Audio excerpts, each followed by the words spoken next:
ಕಟ್ಟಡ ಕಾರ್ಮಿಕರ labour card ನೋಡಿ, ಇದು ಬರೀ ಒಂದು ಕಾರ್ಡ್ ಅಲ್ಲ, ಇದು ಕಷ್ಟದ ದುಡಿಮೆಗೆ ಸಿಗುವ ದೊಡ್ಡ ಭದ್ರತೆ. ಆದರೆ ಇದರ ರಿನಿವಲ್ ಮಾಡಿಸೋದು ಇದಕ್ಕಿಂತಲೂ ಮುಖ್ಯ. ಟೈಮ್ ಆಗ್ತಿದೆ, ಡೇಟ್ ಮುಗಿತಾ ಇದೆ. ಹಾಗಾಗಿ ಈ ಆನ್ಲೈನ್ ರಿನಿವಲ್ ಪ್ರಕ್ರಿಯೆಯನ್ನ ಎಷ್ಟು ಫಾಸ್ಟಾಗಿ, ಸಿಂಪಲ್ ಆಗಿ ಮುಗಿಸ್ಬೋದು ಅಂತ ಇವತ್ತು ಡೀಟೇಲ್ ಆಗಿ ನೋಡ್ಬಿಡೋಣ. ಬನ್ನಿ ಶುರು ಮಾಡೋಣ. ಓಕೆ, ಫಸ್ಟ್ ಈ ವಿಷಯದ ಕಡೆ ಗಮನ ಕೊಡೋಣ. ಇಲ್ಲಿ ಸಮಯನೇ ಎಲ್ಲ ನಿರ್ಧಾರ ಮಾಡೋದು. ಕಾರ್ಡ್ ಎಕ್ಸ್ಪೈರ್ ಆಗಿ 1 ವರ್ಷದೊಳಗಿದ್ರೆ ಆನ್ಲೈನಲ್ಲಿ ಆರಾಮಾಗಿ ರಿನ್ಯೂವಲ್ ಮಾಡಿಸ್ಕೋಬಹುದು. ಆದರೆ 1 ವರ್ಷ ದಾಡಿದ್ರೆ ಮುಗಿಯಿತು ಕಥೆ. ಮತ್ತೆ ಮೊದಲಿಂದ ಹೊಸ ಕಾರ್ಡ್ಗೆ ಅಪ್ಲೈ ಮಾಡಬೇಕು. ಅದೆಷ್ಟು ದೊಡ್ಡ ತಲೆನೋವಲ್ವಾ? ಅದಕ್ಕೆ ಡೆಡ್ಲೈನ್ ಮುಗಿಯೋ ಮುನ್ನವೇ ಅಲರ್ಟ್ ಆಗೋದು ತುಂಬಾನೇ ಇಂಪಾರ್ಟೆಂಟ್. ಈ ಇಡೀ ಪ್ರಕ್ರಿಯೆನ 5 ಸಿಂಪಲ್ ಸ್ಟೆಪ್ಸಲ್ಲಿ ನೋಡೋಣ. 1. ಸಮಯದ ನಿಯಮ. 2. ಪೋರ್ಟಲ್ ಲಾಗಿನ್ ಮತ್ತು ರಿಜಿಸ್ಟ್ರೇಷನ್. 3. ಉದ್ಯೋಗದಾತರ ವಿವರ. 4. Document upload. ಮತ್ತು 5. E card download. ಹಂತ 1. ಲೇಬರ್ ಕಾರ್ಡ್ನ ಪ್ರಮುಖ ಸಮಯದ ನಿಯಮ. ಇಷ್ಟೆಲ್ಲ ಹೇಳ್ತಾ ಇದೀವಲ್ಲ, ಅಸಲಿಗೆ ಈ KBOCWB ಪೋರ್ಟಲ್ನಲ್ಲಿ ಈಗಲೇ ತಕ್ಷಣ ಆಕ್ಷನ್ ತಗೊಳ್ಳೋದು ಯಾಕಷ್ಟು ಕ್ರಿಟಿಕಲ್? ಯೋಚನೆ ಮಾಡಿ. ಉತ್ತರ ಸಿಂಪಲ್. ಸ್ವಲ್ಪ ಲೇಟಾದರೂ ಸಿಗ್ಬೇಕಾದ ಸರ್ಕಾರಿ ಬೆನಿಫಿಟ್ಸ್ ಎಲ್ಲ ಕೈತಪ್ಪಿ ಹೋಗುತ್ತೆ. ಮತ್ತೆ ಹೊಸದಾಗಿ ಅರ್ಜಿ ಹಾಕೋ ಸರ್ಕಸ್ ಮಾಡಬೇಕು.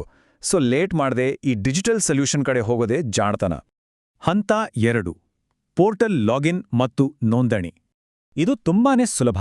ಮೊಬೈಲ್ ಅಥವಾ ಇಂಟರ್ನೆಟ್ ಸೆಂಟರಲ್ಲಿ ಗೂಗಲ್ ಓಪನ್ ಮಾಡಿ KBOCWB ಅಂತ ಸರ್ಚ್ ಮಾಡಿ. ಸ್ಕ್ರೀನ್ ಮೇಲೆ ಬರೋ ಮೊದಲನೇ ಅಫಿಷಿಯಲ್ ಲಿಂಕ್ ಕ್ಲಿಕ್ ಮಾಡಿ. ಪೇಜ್ ಓಪನ್ ಆದ್ಮೇಲೆ ಅಲ್ಲಿ register as a construction worker login ಅಂತ ಕಾಣುತ್ತೆ, ಅದನ್ನ ಸೆಲೆಕ್ಟ್ ಮಾಡಿ.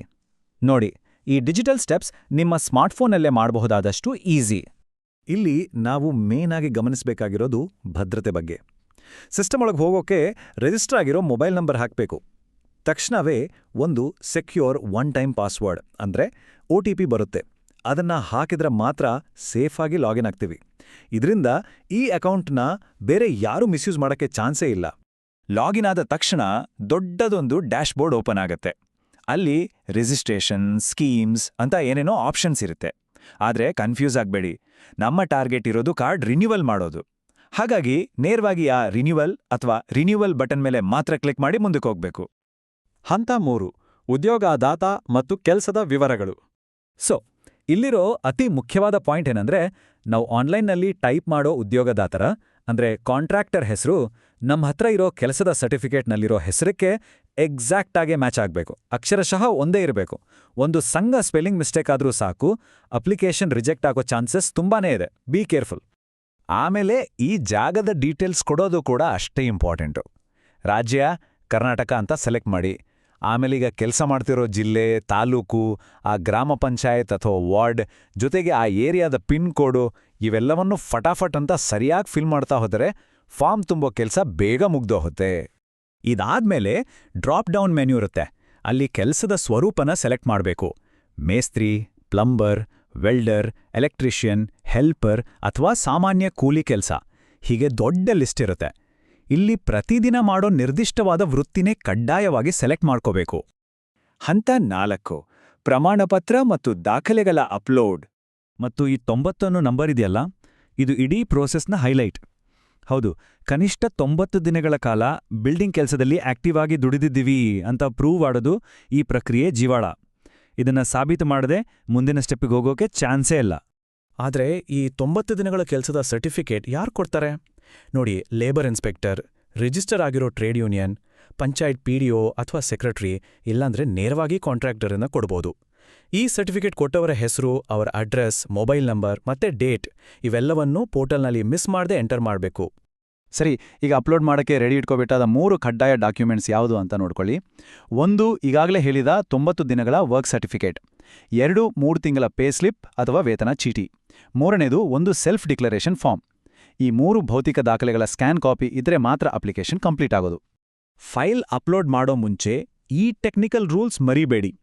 ಪ್ರತಿಯೊಂದು ಫೈಲ್ ಸೈಜು 2 MBಗಿಂತ ಕಡಿಮೆ ಇರಬೇಕು, ಮತ್ತೆ ಅದು ಬರೀ JPG, PNG ಅಥವಾ PDF ಫಾರ್ಮೆಟಲ್ಲಿ ಮಾತ್ರ ಇರಬೇಕು. ಈ ರೂಲ್ಸ್ ಫಾಲೋ ಮಾಡಿದ್ರೆ ಸಾಕು. ಫೈನಲ್ ಆಗಿ ಸಬ್ಮಿಟ್ ಹೊಡೆದಾಗ ಸಿಸ್ಟಮ್ ಯಾವುದೇ ಕಾರಣಕ್ಕೂ ಎರರ್ ತೋರಿಸಲ್ಲ. Tension free. ಹಂತ 5. ಇತರೆ ಸೌಲಭ್ಯಗಳು ಮತ್ತು E card download.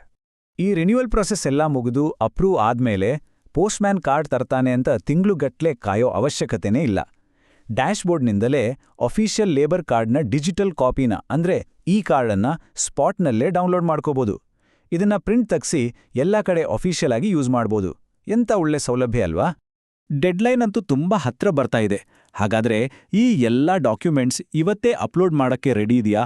Last ಮಿನಿಟಲ್ಲಿ tension ಮಾಡ್ಕೊಳ್ಳೋ ಬದಲು ಕೂಡ್ಲೇ ಈ ಡಾಕ್ಯುಮೆಂಟ್ಸ್ ಎಲ್ಲ ಕಲೆಕ್ಟ್ ಮಾಡಿ ರಿನ್ಯೂವೆಲ್ ಮುಗಿಸ್ಬಿಡಿ. ಕಾರ್ಮಿಕರಿಗೆ ಸಿಗಬೇಕಾದ ಸೌಲಭ್ಯಗಳು ಖಂಡಿತ ಮಿಸ್ ಆಗಬಾರ್ದು. ಈ ಮಾಹಿತಿ ಉಪಯುಕ್ತ ಅನ್ಸಿದ್ರೆ ದಯವಿಟ್ಟು ಎಲ್ಲರಿಗೂ ಶೇರ್ ಮಾಡಿ.